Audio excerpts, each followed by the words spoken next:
Hi, the process of reaching financial independence begins with reducing expenses and increasing savings. As people become more aware of their spending habits, they often find many areas where they can cut back without feeling deprived. Small, consistent changes in spending can lead to big savings over time. These savings are then invested in ways that generate income. The authors stress that this is not about chasing high returns or gambling in the market. It is about steady, responsible investing that creates a stable source of income over time. The book recommends creating a capital account, which is the total amount of money saved and invested. This capital generates monthly income through interest dividends or other passive means.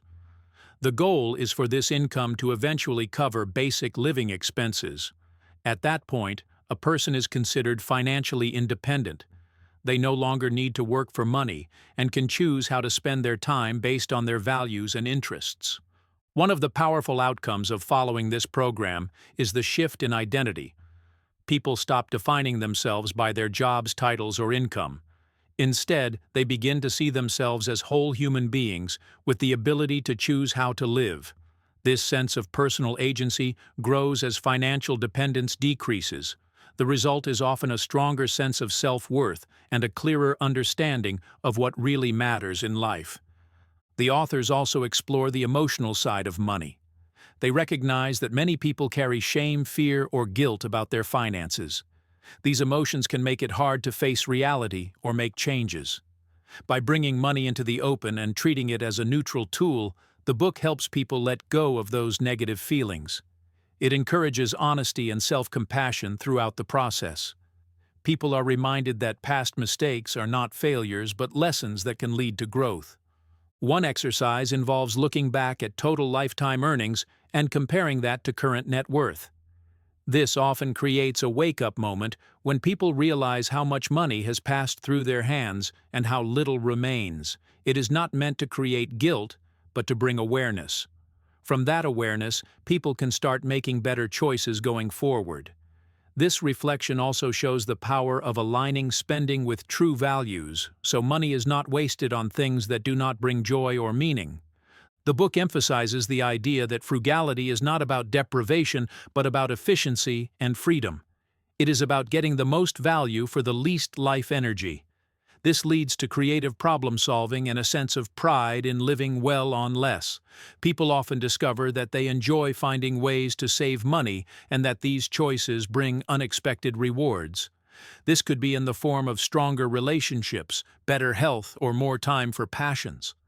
There is a chapter that explores the impact of consumer culture and advertising on personal choices.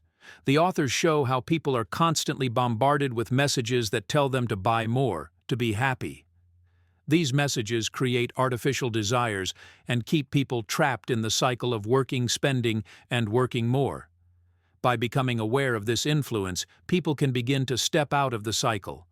They can start asking what they truly want and what brings lasting satisfaction. The book also talks about how people can create a new definition of success. Instead of measuring success by income, possessions, or job status, it encourages measuring it by happiness, integrity, and alignment with values. This redefinition helps people focus on what really matters and avoid comparing themselves to others. It also creates space for people to pursue unconventional paths that bring more joy and less stress. Another part of the program is about building community and connection. The authors point out that financial independence is not just a personal journey, but a social one. When people step off the treadmill of consumerism, they often find deeper relationships and shared experiences. They begin to connect with others who value simplicity, purpose, and sustainability. These connections provide support and inspiration along the way. The book includes examples of people from many walks of life who have applied these principles. Their stories show that this approach works for people with different incomes, backgrounds, and goals. These real-life examples help readers see that financial independence is possible and not limited to a certain type of person. It also shows the variety of ways people find fulfillment once they are free from financial stress. A major takeaway is that money should serve life, not the other way around. When people align their finances with their values, they gain freedom, clarity, and peace of mind. They no longer chase money for its own sake, but use it as a tool to create the life they want. This shift brings a sense of wholeness and satisfaction that money alone cannot provide. Thank you for listening, and please like the video and subscribe for more great upcoming content that will put you in top 1%.